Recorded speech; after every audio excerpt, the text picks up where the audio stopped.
Amy Guglielmo grew up in the Plattsburgh area. She is the author of the Touch the Arts series. She's also one of the authors that is featured on our website called Author Visits, where we have all different local authors and their interviews that were done with Paul Larson and all sorts of resources that go with the books. She is, as I mentioned, the co-author of the Touch the Arts series, and it invites children to jump inside the books. So she's going to work with the kids today to create a little story about one of her paintings and to show the many, many exciting and wonderful things that you can do in the world of books. Hi, everyone.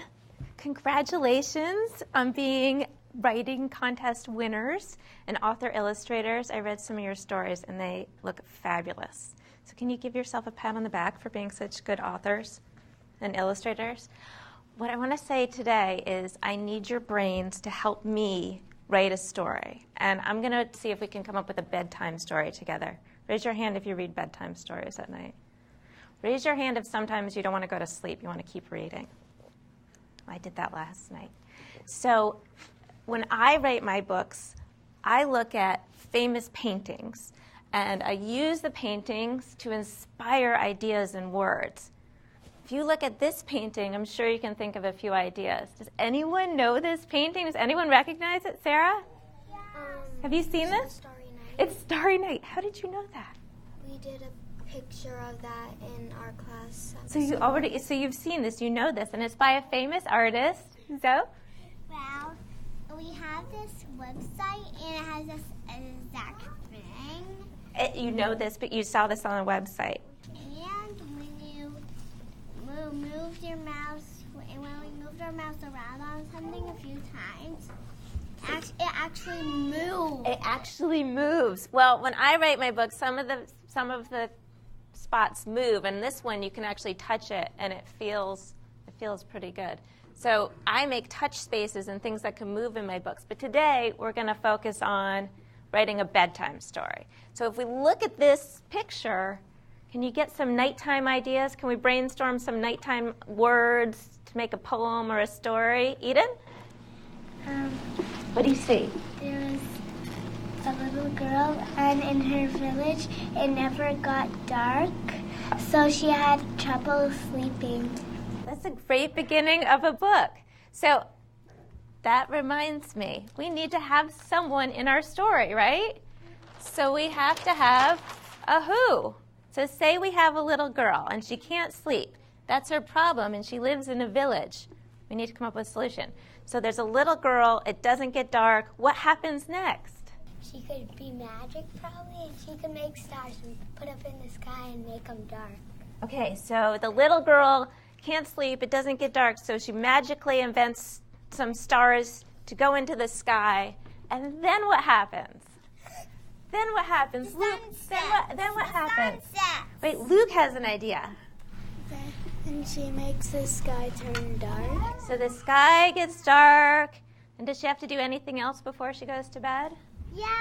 What does she have to do, Catherine? She can go outside and lay down in the grass and look at the stars. She goes outside, she lays down in the grass, she looks up at the stars, it's finally nighttime, and then what happens, Kate? She falls asleep. She falls asleep, and the stars are out, and there's a great big yellow thing in the sky, and it's glowing, and it's called the moon, and maybe it's windy out, too. And then what happens? Andrew, do you know what happens next? No? And then they all go to sleep, and they wake up in the morning, and they have a nighttime every night. Then they Have get breakfast. And they start all over again. They start all over again with breakfast? All right, so let's see. What happens first? What happens in the daytime? Do you remember? Eden? This girl, she can't go to sleep because it's always bright. She can't go to sleep because it's always bright. And what's the girl's name? Does anyone have an idea for a name? Say, Andrew, do you know a name? Do you have someone in your... Emma. Emma. Her name is Emma. Emma can't sleep. Emma can't sleep. And so she magically has put stars in the sky, and then it gets dark out, and she goes out, and she's on the grass, and she's looking at the stars and the moon, and she wakes up in the morning, and she has breakfast. Is that the end? And no, and then something else happens. What happens, Eden? Now it can't get morning, so she does not wake up. So then she doesn't wake up because it's not morning. Then she finally wakes up and she makes it morning. Is she late for school? No. No, she makes it to school on time, and morning and night always happens, and it's fine. So Maggie, what do we call this story? A bedtime story? It's a bedtime story. That's the name of the story. It's the bedtime story, starring Emma, right? We could make a better title. What's the better title? Maybe the bedtime story. Sparkling Stars? Sparkling Star, the bedtime story. All right, I like it. So pat yourself on the back for writing a perfect story. I love it. Now, if we were going to write this story, the next step would be we'd have to draw a picture. So what would the first picture be? Day! Sarah, do you have an idea for a first picture? Emma's in bed and she's trying to go to sleep, but she can't. Emma's in bed. She's trying to go to sleep. She's tossing and turning. She can't go to sleep because it's still bright out. So maybe the sun's out instead of the stars and the moon. And then what happens next? What would the next picture look like? What do you think? What happens in the next picture? Remember what happens next in the story? Sydney. She's casting her spell to make it dark. Casting her spell. I can see it now. She's casting her spell. Stars appear. It gets dark. And then what happens at night? What's the last picture? Go ahead. Her going to sleep?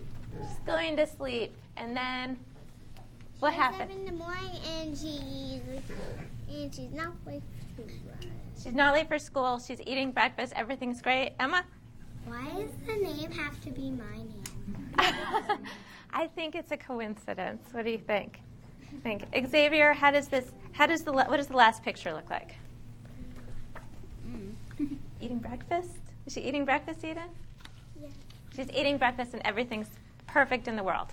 The end? Take a bow. Everyone take a bow. Good job. You wrote a story, and you had a problem and a character and a setting and an end and a great title. Thank you so much. Everyone keep writing, all right? Give yourself a round of applause.